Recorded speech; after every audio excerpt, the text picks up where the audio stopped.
नमस्ते, जय हिंद। सभी लोग कैसे हैं? BPAG 171 ये अपनी इग्नू की किताब है आपदा प्रबंधन।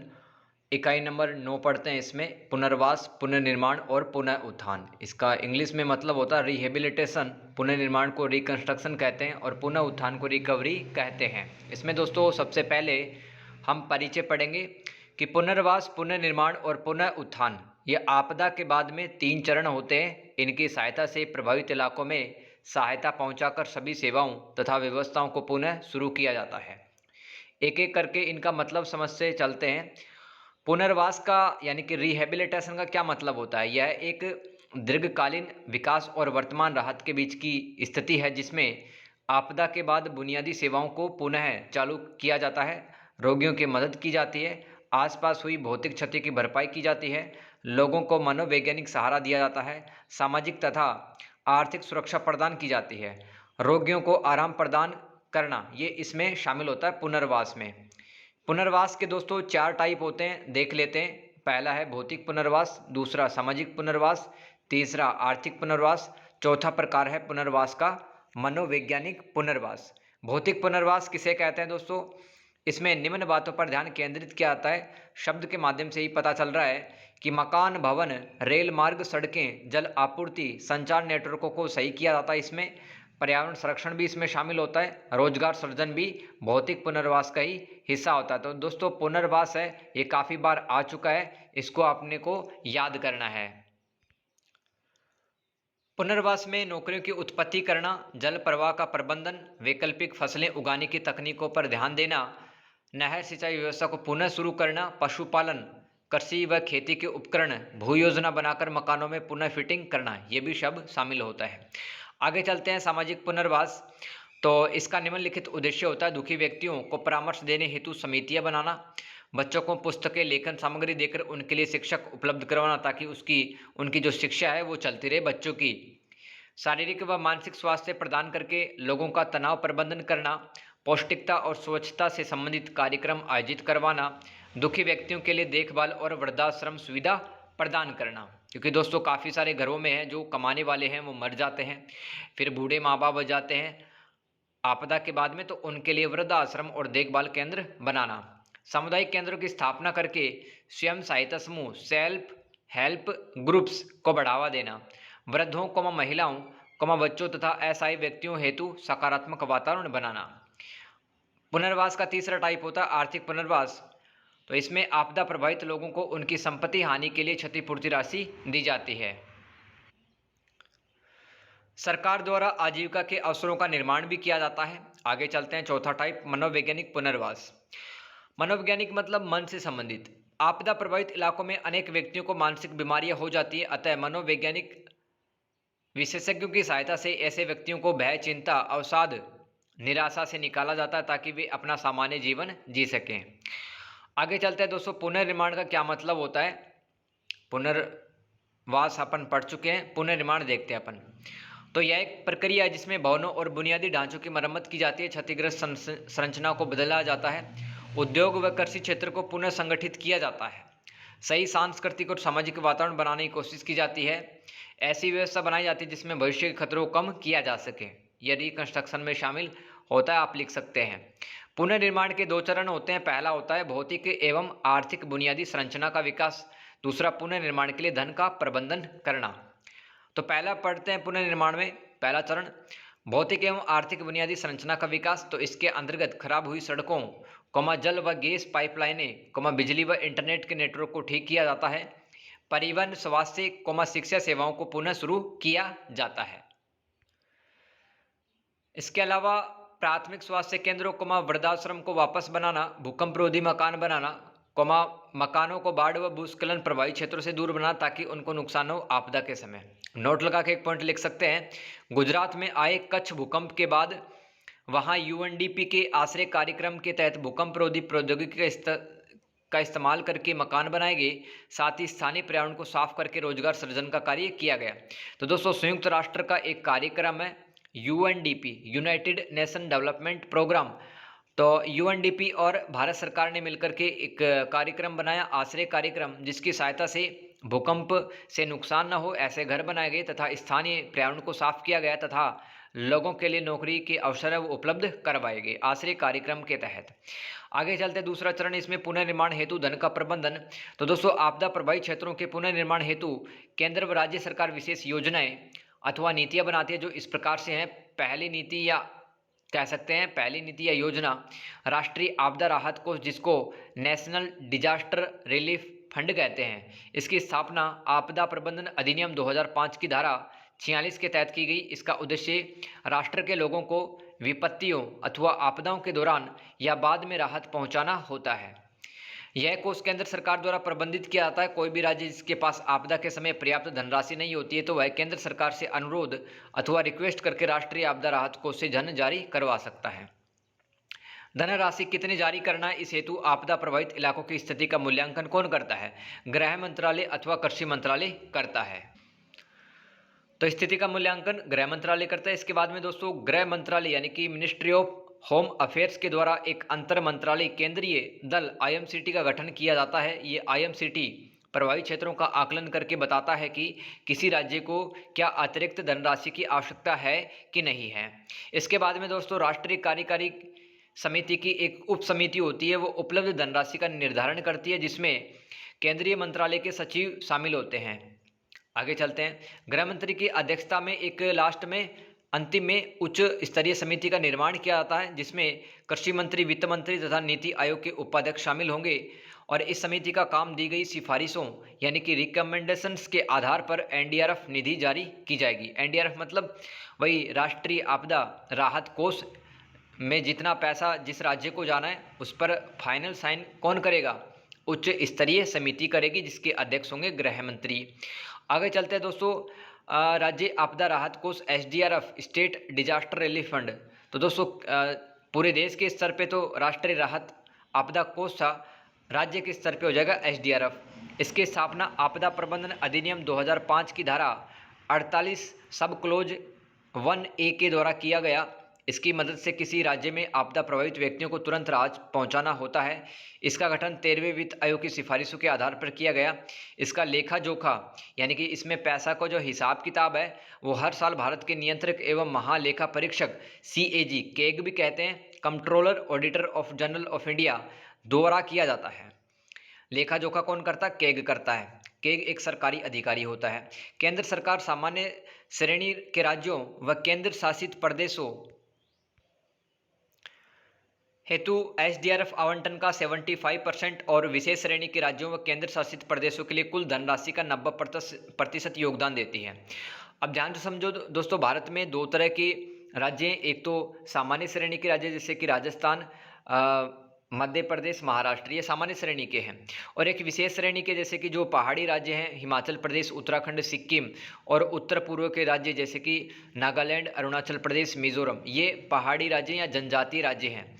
तो दोस्तों जैसे कि 100 रुपये हैं तो 100 रुपये में सामान्य श्रेणी के जो राज्य हैं, नॉर्मल स्टेट हैं, उनको 75 रुपये सरकार देती है, केंद्र सरकार देती है, और राज्य सरकार उसमें 25 रुपये मिलाती है उस आपदा राहत कोष में। लेकिन जो विशेष श्रेणी के राज्य हैं, जो पहाड़ी राज्य हैं, जनजातीय राज्य हैं, वहाँ पर दोस्तों केंद्र सरकार 90 रुपये मिलाती है आपदा के समय, और 10 रुपये कौन मिलाती है? वहाँ की राज्य सरकारें।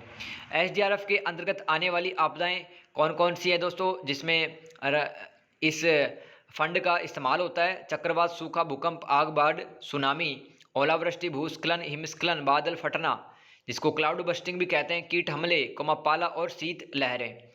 आगे चलते हैं दोस्तों, राष्ट्रीय आपदा न्यूनीकरण कोष आपदा के प्रभाव को कम करने हेतु इसका गठन आपदा प्रबंधन अधिनियम 2005 की धारा 47 के अंतर्गत किया गया। 14वें वित्त आयोग की सिफारिशों के आधार पर ही इस कोष का गठन किया गया, ये भी आपको ध्यान रख लेना है। आगे चलते हैं दोस्तों, 14वें वित्त आयोग की सिफारिशें क्या क्या हैं वो देख लेते हैं। सिफारिशें मतलब रिकमेंडेशंस। 14वें वित्त आयोग की सिफारिशें 13वें वित्त आयोग के समान ही है, अर्थात आपदा राहत कोष के निर्धारण हेतु 13वें वित्त आयोग द्वारा सुझाई गई बातों को ही आधार बनाया जाएगा। राज्यों तथा जिला स्तर पर आपदा प्रबंधन से जुड़े अधिकारियों को अतिरिक्त जिम्मेदारियां वो 14वें वित्त आयोग के द्वारा दी गई कि इनकी रिस्पॉन्सिबिलिटी बढ़ाओ। ठीक है, आपदा से संबंधित जितने भी राज्य के अधिकारी होते हैं उनकी रिस्पॉन्सिबिलिटी बढ़ाएगी 14वें वित्त आयोग की सिफारिशों के बाद में।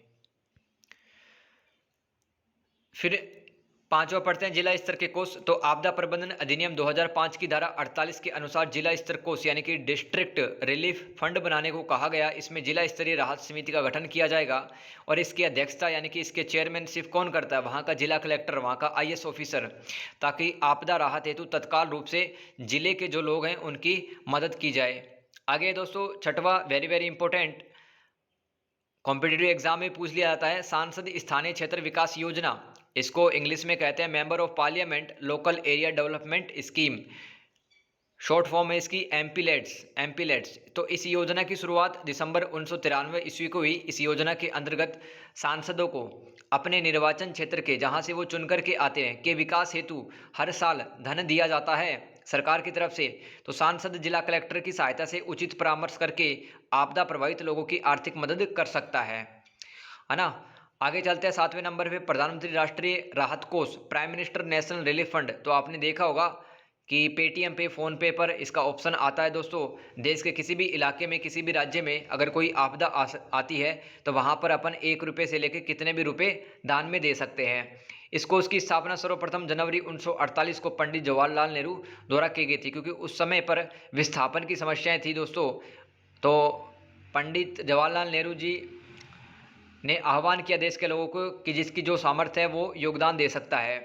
यह केवल जनता के अंशदान से ही बनता है, यानी कि इसमें कोई भी बजटीय सहायता नहीं मिलती, यानी कि सरकार खुद नहीं मिलाती, लोगों को खुद मिलाना पड़ता है इसमें। यह कोष व्यक्तियों, संगठनों, संस्थानों, ट्रस्ट तथा कंपनियों से स्वैच्छिक अवदान स्वीकारता है, ये अनुदान स्वीकारता है। ठीक है, ध्यान रखना। इस कोष की धनराशि का प्रयोग बाढ़, चक्रवात, भूकंप जैसी प्राकृतिक आपदाओं तथा दंगों, बड़ी दुर्घटनाओं से प्रभावित लोगों की तत्काल मदद करने हेतु किया जाता है। किसी व्यक्ति को हृदय शल्य चिकित्सा, गुर्दा प्रत्यारोपण यानी किडनी ट्रांसप्लांट, कैंसर के उपचार हेतु भी इसी कोष की धनराशि दी जाती है। अगर मान लो किसी व्यक्ति की दिल की सर्जरी होनी है या किडनी ट्रांसप्लांट होना है, कैंसर का उपचार करना है, तो भी जो पैसा है वो प्रधानमंत्री राहत कोष से निकाला जाएगा। आगे है बीमा योजनाएं। तो आपदा के कारण हुए नुकसान की भरपाई के लिए बीमा योजनाएं अर्थात इंश्योरेंस स्कीम्स महत्वपूर्ण योगदान निभाती हैं।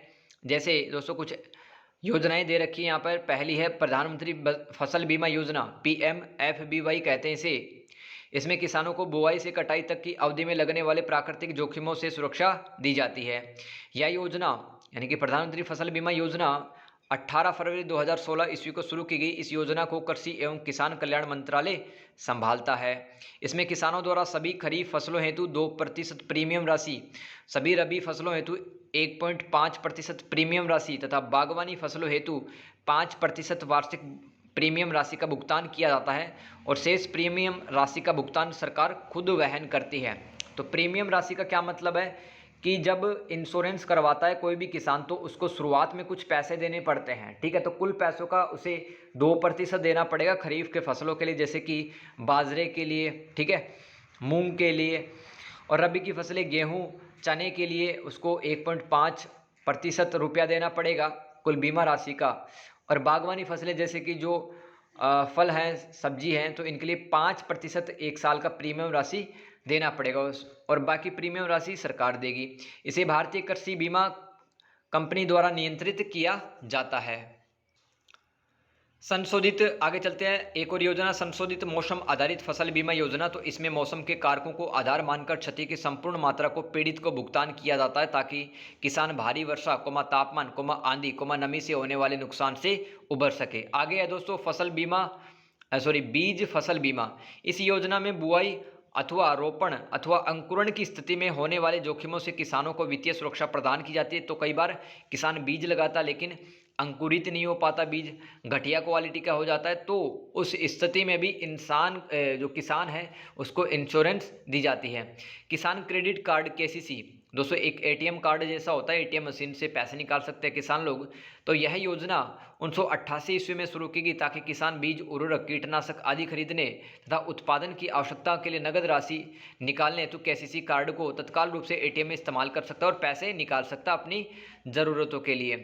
अंतिम टॉपिक पढ़ते हैं इस यूनिट नंबर 9 का, पुनरुत्थान, जिसको रिकवरी कहते हैं इंग्लिश में। तो आपदा प्रबंधन में पुनरुत्थान क्या है? एक ऐसी प्रक्रिया है जिसके द्वारा आपदा से प्रभावित लोगों और समुदायों के जीवन को बहाल तथा सुधारा जाता है। बहाल करने का मतलब जो व्यवस्थाएं पहले चल रही थी उन्हीं व्यवस्था को वापस से लागू करने का प्रयास किया जाता है।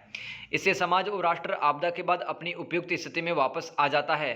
इस प्रक्रिया में निम्न कार्य किए जाते हैं, जैसे कि आवश्यक सेवाओं की पुनः स्थापना या पुनः बहाली, आगे मकान और अन्य भवनों का पुनर्निर्माण तथा वैकल्पिक आवास बनाना, आपदा से गुजरे लोगों की आर्थिक व मानसिक सहायता करना। आगे है क्षतिग्रस्त मकानों का जीर्णोद्धार करना। जीर्णोद्धार मतलब उनको वापस से रिपेयर करना। तो दोस्तों पुनरुत्थान में दो टॉपिक हैं छोटे छोटे। पहला है पुनरुत्थान कार्यों के लिए आधार, ठीक है, यानी कि किसी जगह पर आपदा आ गई है तो फिर पुनः उत्थान कैसे किया जा सकता है, क्या तथ्य क्या फैक्ट है वो ध्यान में रखकर वहाँ पे पुनरुत्थान किया जाएगा।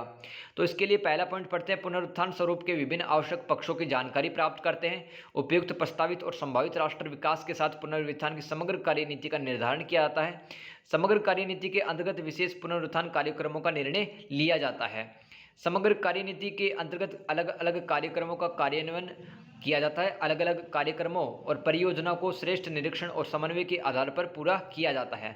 तो दोस्तों पहले तो मान लो कहीं पे आपदा आई, ठीक है, आ चुकी है आपदा, उसके बाद में वहाँ पे टूटे हुए भवनों को बनाना, ठीक है, वहाँ की गैस और जो पानी की पाइपलाइनें हैं उनके लिए तैयार करना, ठीक है, उनके लिए संरचना बनाना। तो इसके लिए फैक्ट पढ़ रहे हैं अपन कि सभी सारे जितने पक्ष हैं घटना संबंधित उनकी जानकारी प्राप्त करना और कार्यनीति बनाना, ठीक है, और कार्यक्रमों को सही टाइम पे लागू करना, ये आपको लिख देना है। आगे चलते हैं दोस्तों। इसमें दूसरा पॉइंट है पुनरुत्थान में पुनरुत्थान क्षेत्रों में समस्याएं क्या आ सकती है। देखो जो पुनरुत्थान कार्यक्रम होते हैं कई बार उनमें विलंब हो जाता है तथा उन्हें लागू करने पर पर्याप्त रूप से विचार नहीं किया जाता है। काफ़ी बार तो समस्याएं आती है पुनरुत्थान करने में। पुनरुत्थान कार्यक्रमों को बनाने के लिए सूचनाओं का कई बार अपर्याप्त होना वो भी एक समस्या है आती है। सरकारी विभागों की कार्यप्रणाली धीमी होने के कारण पुनरुत्थान प्रक्रिया असंतोषजनक हो जाती है। आगे संसाधनों व धन की कमी और विभागों की प्रशासनिक अड़चने, इससे क्या पुनरुत्थान प्रक्रिया में रुकावट आती है या समस्या आती है। फिर कई बार राजनीतिक समस्याएं भी उत्पन्न हो जाती है, ठीक है, नोट लगा के पॉइंट लिखो आप कि काफ़ी सारे राज्यों में अनेकों टाइम आपदाएं आई है। जैसे कि आंध्र प्रदेश में 1996 में साइक्लोन आया, तूफान चक्रवात आया वहाँ पे, उसके बाद में पुनरुत्थान की प्रक्रिया की गई। तो प्रत्येक राज्य में कुछ ना कुछ आपदाएं आ चुकी है। तो पुनरुत्थान की सफल प्रक्रिया निम्न राज्यों में सरकार ने लागू की, जैसे कि महाराष्ट्र, आंध्र प्रदेश, उड़ीसा, गुजरात, तमिलनाडु, अंडमान एवं निकोबार, जम्मू और कश्मीर, बिहार, उत्तराखंड। इन राज्यों में सफलतापूर्वक पुनरुत्थान अथवा रिकवरी करवाएगी आपदा के बाद में। तो दोस्तों इस तरह से अपना यूनिट नंबर 9 है वो एंड हो जाता है। और दोस्तों अगर चैप्टर अच्छा लगा तो ज़रूर कमेंट करके जाना। Thank you so much. Next chapter में मिलते हैं यूनिट नंबर 10 में। तब तक के लिए God bless you, take care.